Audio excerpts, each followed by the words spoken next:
इस ऐसी का ट्रबल शूटिंग कैसे करना, आइए स्टेप बाय स्टेप मैं एक्सप्लेनेशन दे देता हूँ इस वीडियो में।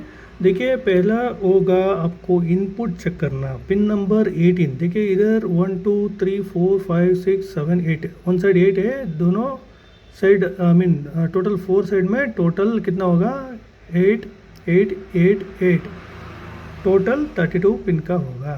16 24 32 पिन का होगा। इसमें पहले आपको चेक करना पड़ेगा पिन नंबर 18। देखिए इधर 8 हो गया, 16 हो गया, 17 18। ये जो 18th पिन जो है ना, यही सप्लाई पिन है, डीसी इन। पहले आपको देखना पड़ेगा डीसी इन। डीसी इन में कितना होना चाहिए 19 वोल्ट्स। अगर मिस हुआ तो डीसी जैक का इशू होगा, नहीं तो मॉसफेट ओपन रहेगा, उधर से इधर सप्लाई नहीं आ रहा है। पिन नंबर 1 कौन सा, ये पिन नंबर 1 एसी इन। इसमें कितना होना चाहिए 2.4 वोल्ट्स टू 3 वोल्ट्स आना चाहिए।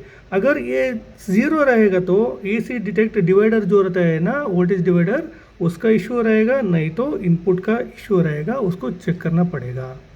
पिन नंबर 2 कौन सा, एसी ओके, उसमें कितना होना चाहिए, यूजुअली 3.3 होना चाहिए। अगर ये लो में रहेगा तो डीईसी जो एम्बेडेड कंट्रोल रहता है ना, ये डिटेक्ट कर रहा है अडाप्टर कनेक्ट नहीं हुआ करके, वो भी चेक करना पड़ेगा आपको। पहला स्टेप में ये तीनों चेक करना मत बोलिए। पिन नंबर 18 कौन सा, डीसी इन, पिन नंबर 1 एसी इन, पिन नंबर 2 एसी ओके, बहुत इंपॉर्टेंट रोल करेगा ये ट्रबल शूटिंग मेथड में। आगे बढ़ेंगे, नेक्स्ट स्टेप में हमको देखना पड़ेगा पिन नंबर 30 कौन सा, 8 8 8 24 हो गया, 25 26 27 28 29 30। ओके, ये 30th पिन में क्या होता है, 13th पिन में एसी गेट रहेगा। एसी गेट का मतलब ये जो मॉसफेट रहता है ना, पहला मॉसफेट में 25 वोल्ट्स देना चाहिए ना, एन चैनल मॉसफेट में, वो देखना पड़ेगा इधर 25 वोल्ट्स आ रहा है या नहीं। उसके बाद पिन नंबर 29 में कितना होता है, 29 में ये जो अडाप्टर का वोल्टेज रहता है ना, वही वोल्टेज आपको देखने के लिए मिलेगा। ये 30 है, ये 29, एसी ड्राइव का ये है, ये 29 का होगा। ओके, फिर से बोल रहा हूँ, पिन नंबर 30 में एसी ड्राइव 25 वोल्ट्स चेक करना पड़ेगा। पिन नंबर 29 में, सॉरी ये 38 पिन है, 29 पिन में CMSRC 19 वोल्ट्स होना चाहिए। नेक्स्ट आपको देखना पड़ेगा पिन नंबर 24 कौन सा, ये वाला। इसमें क्या होता है, बूट में एसी का वोल्टेज 25 वोल्ट्स लगभग होना चाहिए।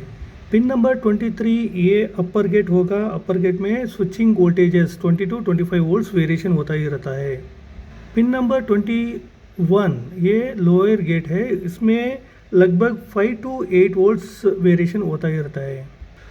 फेस में कितना होता है, मिनिमम 8 to 19 वोल्ट्स होगा। मेन फेस देखना पड़ेगा आपको। नेक्स्ट आपको देखना पड़ेगा बैटरी डिटेक्शन पिंस कौन सा, पिन नंबर 26 वी बैट। इसमें क्या होता है, बैटरी का वोल्टेज 10 to 13 वोल्ट्स लगभग मिलेगा आपको। पिन 7 बी मॉन 1 2 3 4 5 6 7, इसमें क्या होता है, बैटरी मॉनिटर का सप्लाई रहेगा। ओके, लगभग आपको 1.5 वोल्ट्स या 2 वोल्ट्स देखने के लिए मिलेगा। और नेक्स्ट पिन नंबर 13 कौन सा, बैट गन। इसमें 8 9 10 11 12 13, इसमें क्या होता है, बैटरी का डिटेक्शन रहेगा। एक्चुअली इसमें 3.3 वोल्ट्स होना चाहिए। अगर ये लोअर में रहेगा तो ये आईसी डिटेक्ट करेगा बैटरी रिमूव करके एक संदेश इसको मिल जाएगा। इसका मतलब ये हो गया, ये हाई में होना चाहिए, 3.3 होना चाहिए पिन नंबर 13, ये भी ध्यान में रख लीजिए। नेक्स्ट स्टेप में देखना पड़ेगा टेम्परेचर और प्रोटेक्शन पिंस कौन सा, पिन नंबर 17। देखिए ये बहुत इंपॉर्टेंट है, क्योंकि बहुत लोगों ने ये नेग्लिजेंस करेगा, क्योंकि ये एनटीसी का पिन है। इसमें लगभग 1 or 2 or 3 वोल्ट्स का अंदर ही रहना चाहिए। अगर ये एनटीसी का पिन 0 वोल्ट्स या 3.3 वोल्ट्स फिक्स्ड रहेगा तो मान लीजिए बैटरी टेम्परेचर लाइन का कुछ इशू रहेगा, ये चार्ज नहीं होगा किसी भी हालत में। सभी वोल्टेज सही रहेगा तो भी ये चार्ज नहीं होगा, क्योंकि ये 3.3 वोल्ट्स या 0 नहीं होना चाहिए। और एक पिन बहुत इंपॉर्टेंट रोल करेगा कौन सा, पिन नंबर 5 1 2 3 4 5, ये pro heart processor heart hash का ये जो पिन है ना, इसमें 3.3 वोल्ट्स होना चाहिए। अगर ये 0 रहेगा तो 100% ये बोर्ड आपका ऑन नहीं होगा। इसका मतलब और करंट प्रोटेक्शन जो रहता है ना, ये एक्टिव हो चुका है। नेक्स्ट कम्युनिकेशन पाथ को चेक करना पड़ेगा। Pin number 3 and pin number 4, 1 2 3, 3 में डेटा रहेगा और 4 में क्लॉक रहेगा। ये दोनों कम्युनिकेशन पाथ है, ये बैटरी चार्ज करने के लिए बहुत इंपॉर्टेंट रोल करेगा। इसमें वोल्टेज और पल्स दोनों होना चाहिए। आप ऑसिलोस्कोप में एक बार चेक कीजिए, उसमें पल्स भी आता है और वोल्टेज भी 3.3 वोल्ट्स रहेगा। अगर वोल्टेज है पल्स नहीं रहेगा तो 100% आपका battery plugged in not charging issue में जाएगा। ये हमेशा के लिए ये चार्ज नहीं होता, तब तक आपको ये पल्स नहीं मिलेगा, तब तक ये चार्ज नहीं होता। ओके, ये था इम्पॉर्टेंट स्टेप्स कौन सा चेक करना पड़ेगा ये पर्टिकुलर आईसी में। ओके, और भी एक एक्सटर्नल हिंट दे देता हूँ। अगर आपका अडाप्टर नॉट डिटेक्टेड करेगा तो आपको चेक करना पड़ेगा कौन सा एसी इन और एसी ओके। किस केसेस में? अडाप्टर नॉट डिटेक्टेड केसेस में एसी इन और एसी ओके को चेक करना पड़ेगा। वोल्टेज डिवाइडर का इशू रहेगा तो भी ये इश्यू आ सकता है, अडाप्टर नॉट डिटेक्टेड। अगर आपका बैटरी बैटरी चार्ज नहीं हो रहा तो अपर गेट, लोअर गेट और फेस को देखना पड़ेगा। अगर बैटरी डिटेक्ट ही नहीं हो रहा है उस केसेस में बैट गॉन, वी बैट और बैटरी मॉनिटर का पिंस चेक करना पड़ेगा।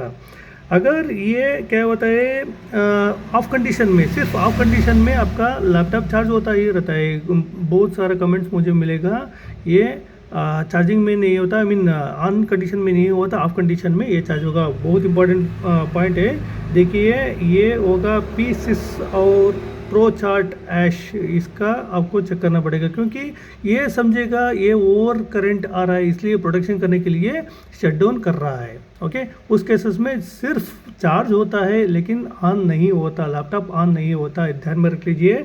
फिर से मैं बोल रहा हूँ, charging only when of condition, charging only when of condition. ये ऑफ कंडीशन में चार्ज हो रहा है लेकिन ऑन नहीं हो रहा है, उस केसेस में प्रो चार्ट जो प्रोसेसर हार्ट का पिन और P6 देखना पड़ेगा। ओके, अगर आपका बैटरी 0 में स्टक हो चुका है, चार्ज ही नहीं हो रहा है, कितना घंटे के बाद भी आप चेक किया तो भी 0% स्टक हो रहा, तो आपको चेक करना पड़ेगा किधर, SDA, SCL और NTC मैं ऑलरेडी बता चुका हूँ, बैटरी का बहुत इंपॉर्टेंट रोल करेगा। 0 वोल्ट्स नहीं होना चाहिए, 3.3 वोल्ट्स भी नहीं होना चाहिए। ओके, तब ये क्या करेगा, बैटरी बिल्कुल चार्ज नहीं करेगा। ये कौन सा पिन? NTC का पिन। ओके, ये वाला NTC का पिन। और नेक्स्ट स्टेप में वोल्ट और पल्स दोनों आना चाहिए किधर, SDA/ACL पाथ में। अगर वोल्टेज है या पल्स नहीं है उस केसेस में भी आपका बैटरी चार्ज नहीं होगा। इतना था ये पर्टिकुलर इंटरसेल 88739A का description, I mean trouble shooting method. अगर इसमें कोई डाउट रहेगा तो आपको मुझे कमेंट बॉक्स में बता दीजिए, मैं कम्प्लीटली चेक करके आपको रिप्लाई दे दूँगा।